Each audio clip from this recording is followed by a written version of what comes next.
Panthoi amu attendant nupi do onsillaga ine angang amadi attendant nupi do karishi kumaktana tumina sabjungaga lepaga lay. Tanjaduda CS lorduna Dr. Singdusu thonai. Dr. Singdugi manakta jansillaga Doctor akhoi kemta hutrabra patient di fibambo Doctor maithong maksina kaisu kumakte. Doctor angang amadi Doctor mamai luktharaga I am sorry. Doctor haibisu angang ni gi manungda amadi kan bangam hautri. Doctor dugi wahida tabada Panthoi mamitagi mapi irasenduna tengthana oina kapai. Naktombana magi nupi Panthoi bu themjinjai. Doctor Singdu nursing ga loinana makhoigi botlomda jetki. Ngahak lerba matungda thawai yautraba angang gi hakchang odo amu puthoktuna birai. Panthoi amasung naktombagi fibam angakfani miyam mamangga ikai ki pumnamu thadoktuna tengthana oire. Makhoigi matawdu ubada yingmniba mayamdasu mamitagi mapi takiba khanglaude. Mikup kharagi tungda makhoigi masisu manungdagi inthoraktuna wat pusalami. Asubna wat manungda pusanduna masigi kapum thopa hida langtha pumba kapaloiba matungda Panthoigi nupa naktomba mayumda thawa yautraba masadugi asiba hakchang ado leiron chalunaba puthaki. Naktomba mayum yaurba matungda leikaigi ahal ama ani taktuna angang adubu leiron chalnaba tawrami. Ahal amana ibungo sahi phatriba angangsing mai changba yade adunane chaphu ama kaitheldagi leiruso aduga chaphu manungduda ningthina hapaba matungda akhoi leikaigi mongfamda aduda satuna ningthina phumurase ahaiba maiba amasu haise kanana khangni kari kara mayamna ngangnaradi. Naktombasu ahalatuna haiba wadu taraduna khudakta kaithelda satuna chaphu ama leirure. Manak nakpada leiba ahaiba maiba amasu hairure. Asumna leikaigi mi poloifam oiriba mongfam aduda satuna thawa yautraba asiba masadugi mathau mangam pumba loisinki. Asumna numi humni marini haukraba matungda Panthoigi masesu hospital dagi discharge taraktuna yumda putharaki. Inausha nakhoigi damakta ishorna pibirakbaba nasa anido ai mapung fana sinagi khankibani adubu amadi kanba ngamhautre masigidama nakhoi nasibu waruganuko. Panthoina ise adumna haigano isena akhoigi icha pibirishidi chakhiba magi chakhre lehoriba angangse masi ningthina semgani ise nangdi laigumbine pumnamakdagi athoibi minungsi chawbi ise nangumbi ani malamsida lairamlo isena adumna haibado pakchade asu pukchan chawkhrebi isena asiguma thabaksi tawbiraga adu ninghanu wado matungda mupanbigano. Naktombana itaimagi tobi mansa mapoksimagi kaujaro mapok tare lopoktunasu itaimana akhoigi damak tawbiruba asigi lama akhona simba khak mamara. Ibungo adumna haigano isina tawriba asidi nakhoibu nuksibagi damak ahal lama oina nakhoigi damak khara tawbam thokpado adu tawbani. Karigi lamano nakhoina namita nasa ubada haraujabase masinane hena pele che kaisu khallurana. Asumna numit kharani haukraba matungda Panthoigi masesu masa tapna kankhalaki. Nomadi Panthoigi masena Panthoi amasung naktombabu magi manakta changau haina kaurame. Ise kai lege isibu kai hininge yengoi inausha phamu ise ngisidi nakhoida wakhara haininge ise kaino hekta haibiyo kemchingna bigano. Yengoi aigi sani to hostel da lekhrini toida mama ainasu nomatasu saludra nahamu lalambadagi hena aigi inakta makhoi lafa phangdre ai yumda satlage hana lepe nakhoigi nasase nakhoi ngamnaba yohoro.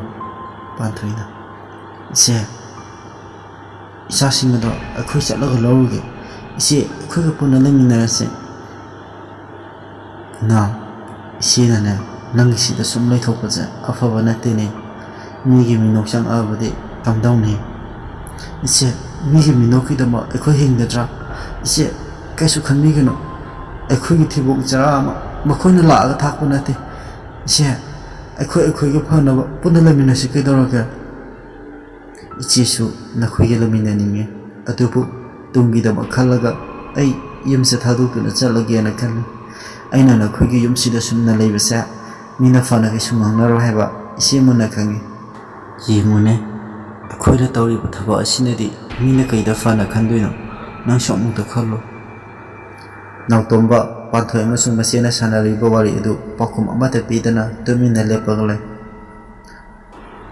fana kuina khalaba matungda nautomba na maseda here teima iteimana akhoi yumse thatoktuna sapige habda akhoi yajare iteima yumsidagi chapikro adu moinama angang asidi iteima nangna pubikro angang asina mabuk lamaktuna hanga kappa abudi akhoi kaisu tobunguma sangomni yokpa isa mapangan sonbada oye ningde isigi mating pangnaba nanau nupisu isigi nakta soidara thajarake isiga loinana nungana lebiruso aina maram oiraga isi khoi amasung imung asida ijat mangadaba leiba taragadi nungsiruba isa ado matam khara kainarabasu ai nungaitaba kaisu phaujaroi masisu manaugi wahaidu tabada munna khantharaga haire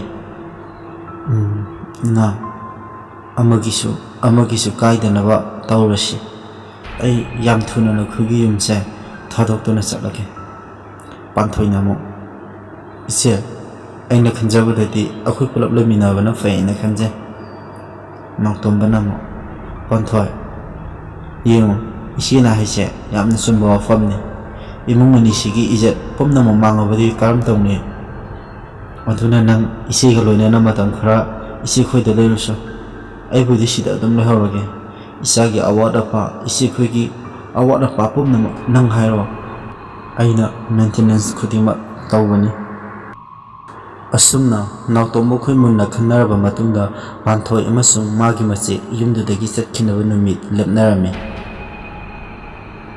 noma nautombana pot ama leiruga haiduna dukal amada chakhe dukan phambi nupiduna nautombada yang karimnana hairake ibunga nangdi manaupi da naktana machi su lore na mayamna ya launare nautomba hafet ngalba itemha kaina haibesho o khangde ni na re ke na mahine itemha kanana ke haina mamai du thuga yene adu yam chakhattaba wa asuk chakhalaba matam sida khangde nakhona di chakhale na toriba adubu eikhoigi miyeng dadi yam nungaite yam phajade ko naisu khardi khanna pheye na khale itema khoi khalle ba mira ekhoi adugum budi nate itema khoi laki mangan khitang phangum mataragadi ekhona tawjoi basa sudan appreciate tawang madabane khitang noisu khantharang madabane tasina itema khoi surrogate mother habasa kaino khangdraba male khangde da kaino sagwa sagang tori dubo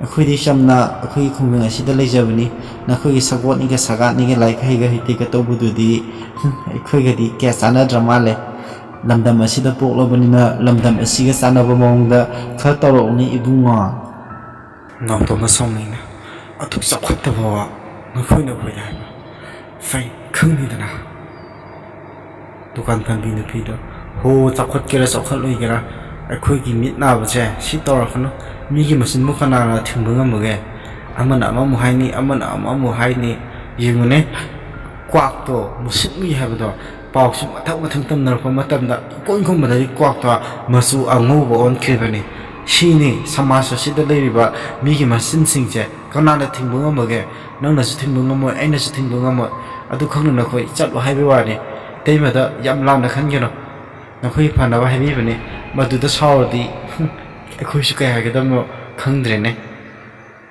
phare teima ai chamki asi harga nautomba manungde am sauna changke magi nupa sauna chang pu ubda pathai tamo kaidorage panthai akhoi gi lamdam se afaba thabak tawbada singthanadaba amana amabu yengsinba lamdam oirame ai hanadi khangi sigumba kaigumba khara doisu thokani haiba adubu ngasidi aina ejum torubda adudagi ahenba wa mayamna ngangi nangsu soidana taramgani haiba khangi tamo naibisu dukan fambi taimado aduna aingunda manopi da natana ai isin sinabu panindre pantha ayam hungoye si wahi tabana yare to piro aishu kuyiri khamba manasune aingunda harakpane adubu ai ignore tawe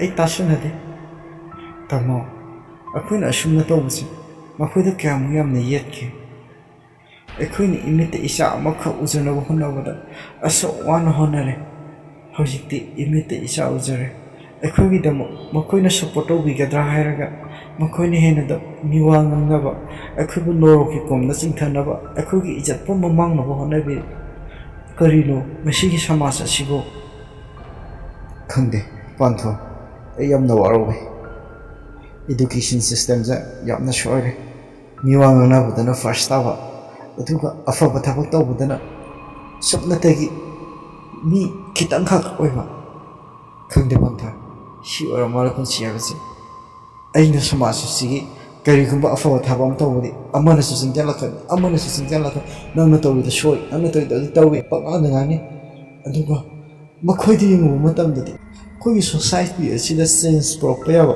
kaisu tawamdene thutlaw mi ngakte tawrami Farisha tamo machine akhoni hingi society ase masi khangna akhoni sapira galore tamo ingna pathangna butawbiya ai ising glass engmam tampajake ashirga panthoina manungda sangduna ising glass ama puthuktuna tholai ising glass tu noktamada pe tamo si thaksan biya masi thaga tamo ge wakhalda ketang de ingbre kataina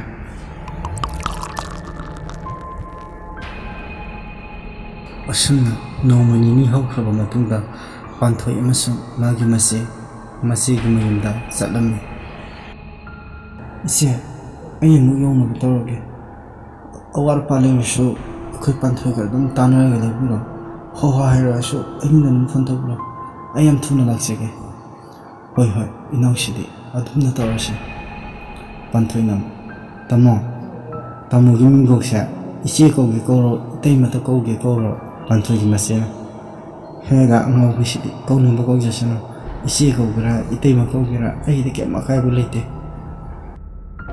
as ko mai to du no khang jira na wai isi ko gibda hoji itei ma ko bu di isa sa ya he na da adu gine fresh tema ai mu cha ukhi asumna na tomba panthoi khoi thamam ma matungda yumda halakhi na tomba yum he yaw ba panthoi khoi da phone tarawani na tomba na panthoi da ma yum jaw ra habdu khananki asumna nautomba bu pothana ba panthoina habdegi phone adu thamnaki panthoi jakhumda sabu pina sana ba sain jang thongba loraba matungda masigi mrang ta sanglami che angang tumi da sakto khra sathuro law sida porora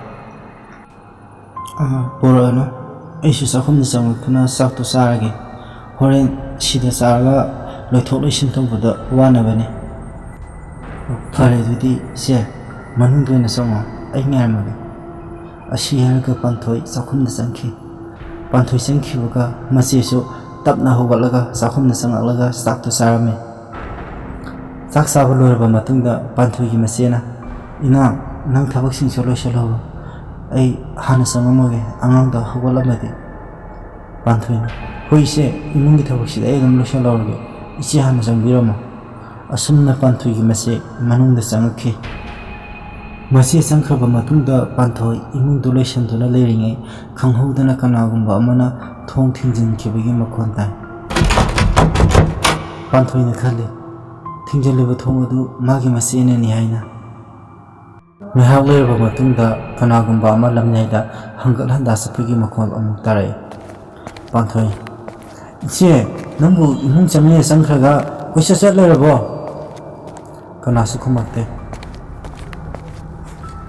Panthoi amuk makha tare. Isi nang kaidoke. Aduda koicha chatleidubo. Angang loi hogolamba tare. Chalo. Panthoi ni khale.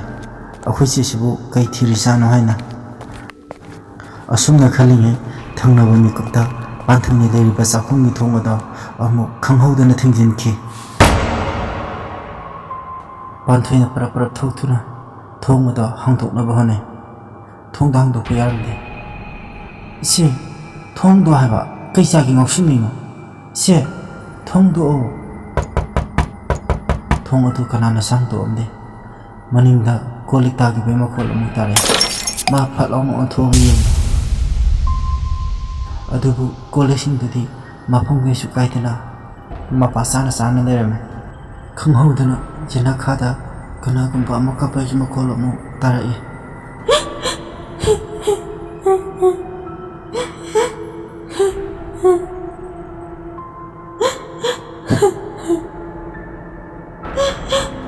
Panthoi hepet pakat paurai. Kanano tu kapi dobo. Kanam tanu kumakte. Panthoi amuk pakanai. Ise. Panthoi ni ise kauru batagi kapam mukhanjalada sab lepki. Panthoi prap tholaga sakhungi thongda amuk hangna hone. Sakhungi thongda hangge hek tawbaga mathanda hangduksare.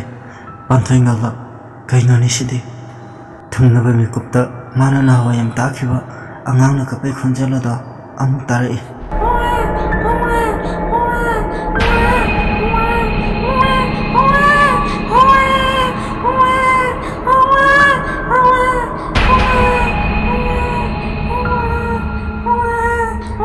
Panthoi mapukning nakhalai. Akhoi sidiba angangga loi kapi mana mapanda thu kapisina kai marunggu oibajana. Asumna Panthoi wakhal khanna masigi kada sangaki. Mana takhiba angangna kapai khonjaladusu tapna makholadu tapthaki kadudagi oiromkhide. Panthoi khangki kiba phawle.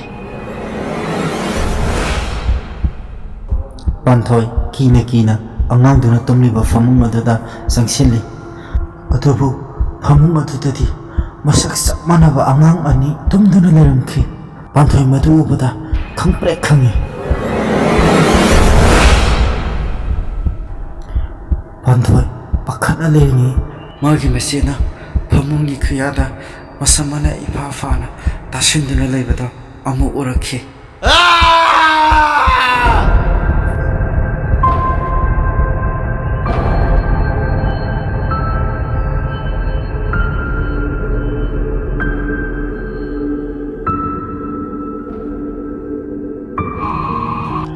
Manipuri wari monologbu miyeng tabiriba viewers khudingbu ahanba maktada taramna oksari. Ngasi wari asi kari karam tawi haiba adu makhai comment section asida feedback amasung suggestion oina pibiramo haijari. Marak than amayamda announcement amata tawjage madudi wari asibu miyeng tabiriba viewers singi maraktagi kanagumbana narrate tawbiningba yawbiragadi aikoina khudongchaba adu pijage haina khanjari. Interest lebiba viewers singa khudongchaba asigidama adom adogi contact sing adu makhagi comment section asida pibiramo haijari. Khudongchaba asi first come first serve oijagani. Adom na pibirakadoriba isai contact number sing adu makhagi comment section asidagi adomgi privacy gidamo yenga sungsoi soidana aikoino note tahorba matungda delete tawjagani. Hanana subscribe tawbirakraba viewers singbo haininga leitana thagatpa phungdoksari. Inong-nongna aikoigi channel asibu thengdabiba yarogadi support tawbiba oina aikoigi channel asibu subscribe tawbiramo haijari. Ngasigi wari asi yariba makai samnaina thagatsaraknaba honajage masi harga mayam pumnamakdagi kainanaba yathangni jari. Mathangi video amada amuk thengnarasi.